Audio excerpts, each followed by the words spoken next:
Order! Order! You are an incorrigible delinquent at times. Behave yourself, man!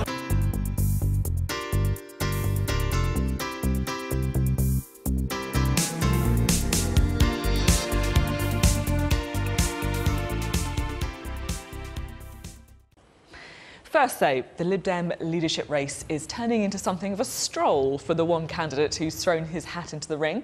With contender after contender stepping away from the fight, it now looks pretty certain that Sir Vince Cable is going to pick up the baton from Tim Farron later this year.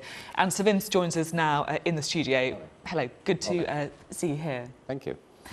Well, the story in a lot of the papers this morning is a suggestion that the government may be rowing back from austerity. Now, of course, you were a member of that coalition who pushed through many of those belt-tightening moves. Is now the right time to loosen the belt slightly? Well, there certainly is a time to change the emphasis of policy, but I mean, I just can't understand this argument that says you either have austerity or non-austerity. I mean, the world isn't like that. You have more or less of something. I think what there is a big public mood for, and I think he's right, is that we shift the balance. Instead of just cutting public spending, we have people willing to pay more tax. And indeed, my party campaigned in the general election saying, you know, penny in the pound and income tax for the health service. And I think people are up for that kind of change. Similarly, public sector pay. I mean, you can't just have unlimited public sector pay, but we should be lifting public sector pay above the present cap, which pushes people's incomes down in real terms. And you know, again, we argued in the election for a phased increase. And so at least people's pay, teachers, nurses, is protected in real terms. I would also argue that it makes sense to use government's borrowing capacity at very low interest rates to do more investment, you know, social housing, infrastructure. These are the things that we could do very sensibly within sound public finance. You mentioned a few things there. How about tuition fees? Because there is a suggestion from some in the Conservative Party that's an area they could look at again. Labour have said that they want to scrap tuition fees. Is it just going to be the Lib Dems now backing the idea of £9 grand? Well, I think they're panicking. I think we certainly need to look at the way the system has worked. If you remember, tuition fees were introduced under the Labour government. They were subsequently increased under the coalition. We need to see how it's worked. So who's panicking now? The government or Labour or who's well, the Labour Party have a ridiculously populist programme which doesn't really stand up to investigation. I mean, if you don't have any form of fees, I mean, who pays for universities?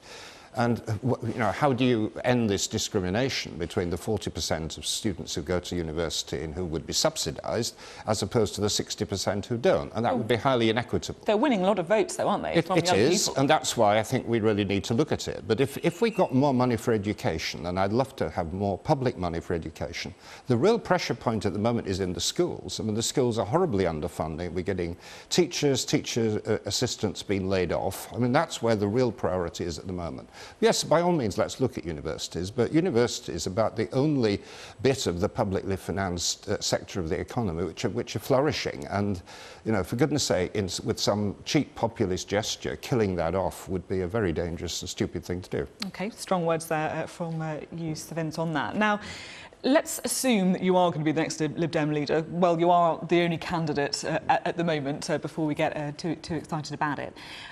At the moment, the Lib Dems appear to have a huge part of their policy being all about offering a second referendum on the Brexit deal, mopping up the votes of disgruntled Remainers. If you're leader, are you going to stick by that? Because it's not always been something you've been wholly committed to, shall we say, the idea of a binary referendum.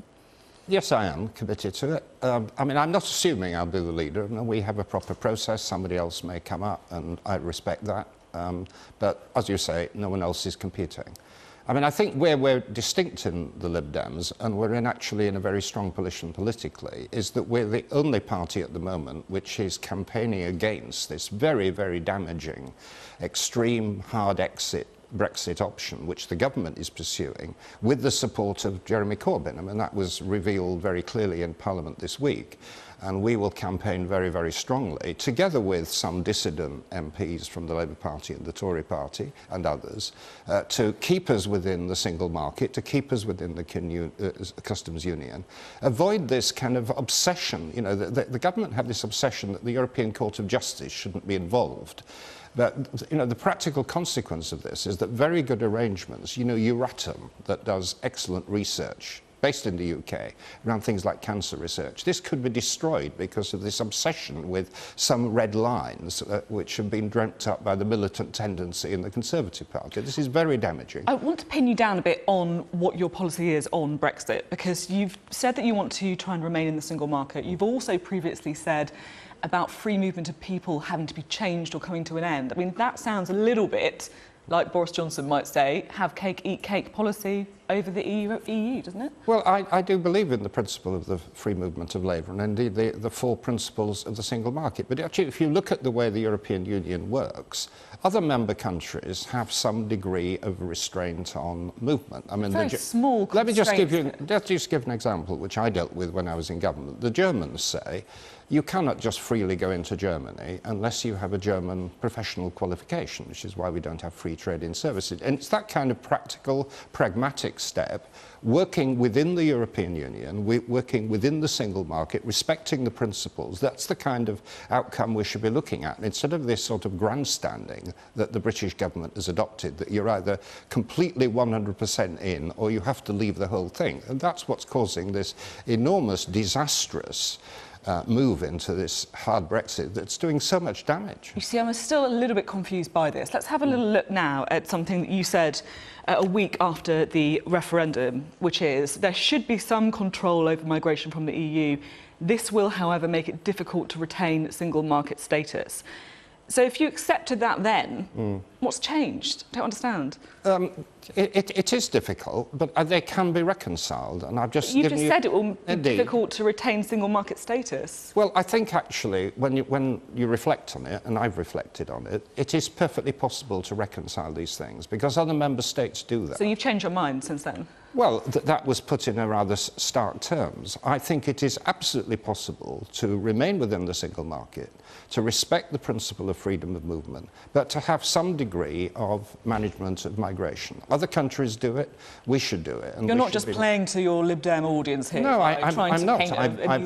I believe in this stuff, and I've been, you know, fighting for the European Union and British membership for half a century. I mean, I'm very committed to the project, and I think my party is in exactly the right position, representing a very, very large swathe of public opinion that is becoming very alarmed at the way in which this hard Brexit option is being pursued, not just by the Conservatives, but by Jeremy Corbyn's Labour Party. And they do want an alternative. And when we see the economic pain kicking in, more and more people are going to want an alternative, and we're the only party operating. Just to give you a trivial example, this week's Wimbledon is being launched, and the people who normally produce the strawberries can't produce them because the labour force has disappeared because of anxiety about their future status in Britain. And that's one of hundreds and hundreds of practical examples of the way in which this extreme form of Brexit is going to harm Britain, and we've got to stop it.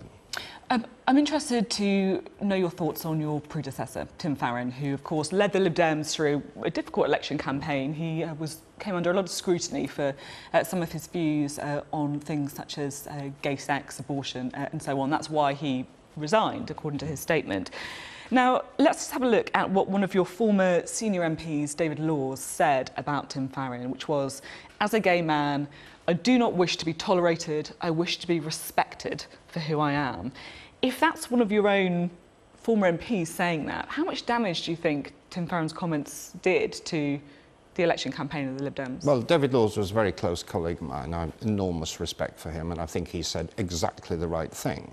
But I'm not criticising Tim Farron. I mean, he did a great job in helping the party to recover from a terrible 2015 situation, built up a credible position on Europe, which has now put us in a very strong position, built up our membership, built up our activist base. He did, as he himself acknowledged, not handle that whole issue very well of reconciling his own personal faith with his public positions on gay rights and other issues. And you know, his position was a perfectly fair one. You know, a lot of people have private views deriving from their religion, but they have to put these on one side when they're enacting public policy.